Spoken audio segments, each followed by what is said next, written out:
आह आह ओह, कमर में बहुत दर्द है। जरा सा कुछ करो कमर दर्द हो जाता है। ओहो हो, घुटने में भी दर्द है, कंधों में दर्द है, सारे जॉइंट्स में दर्द है। आपको भी जॉइंट स्टिफनेस है तो आज के एपिसोड को अंत तक जरूर देखिएगा, क्योंकि आज के बाद आपका जोड़ों का दर्द और जोड़ों की स्टिफनेस दूर होने वाली है। हमारे सभी वीडियोस हिंदी में देखने के लिए सब्सक्राइब करें, यह बिल्कुल फ्री है। नमस्ते, मैं हूं आचार्य प्रतिष्ठा। जोड़ों में दर्द, जोड़ों में स्टिफनेस यानी जॉइंट स्टिफनेस, ये बहुत कॉमन हो चुका है।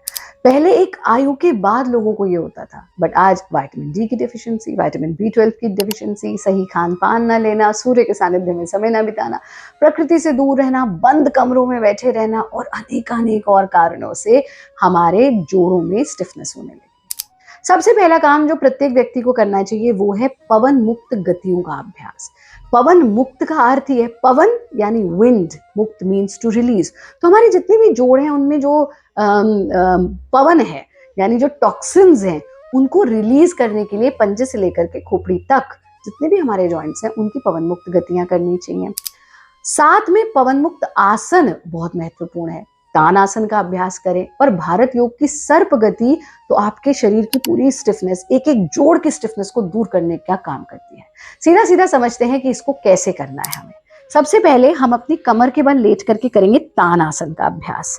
तो तान आसन के लिए कहा भी गया ना, तत्र प्रत्येक तानता ध्यानम, तो ध्यान के लिए सूत्र आता है, लेकिन बस ऐसे ही तान की तरह हमको बिल्कुल ध्यान लगाकर फिंगर्स को इंटरलॉक करके सीने के सामने टिकाना, पैरों को नीचे की ओर खींचना, हाथों को ऊपर की ओर खींचना और पूरे शरीर को स्ट्रेच कर देना।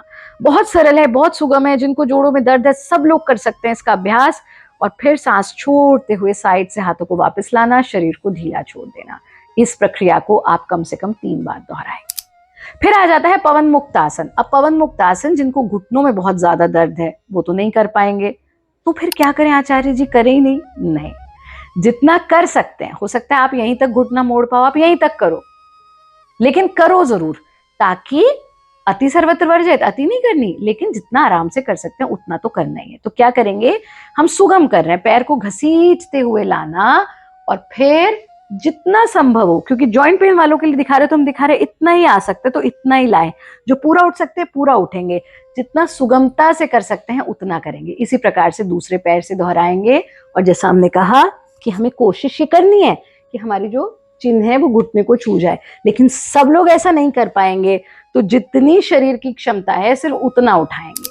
तीसरे अभ्यास में दोनों घुटनों को फोल्ड करना, जितना इजीली कर सकते हैं, और फिर इस स्थिति में आना और फिर इसको घसीटते हुए वापस ले जाना।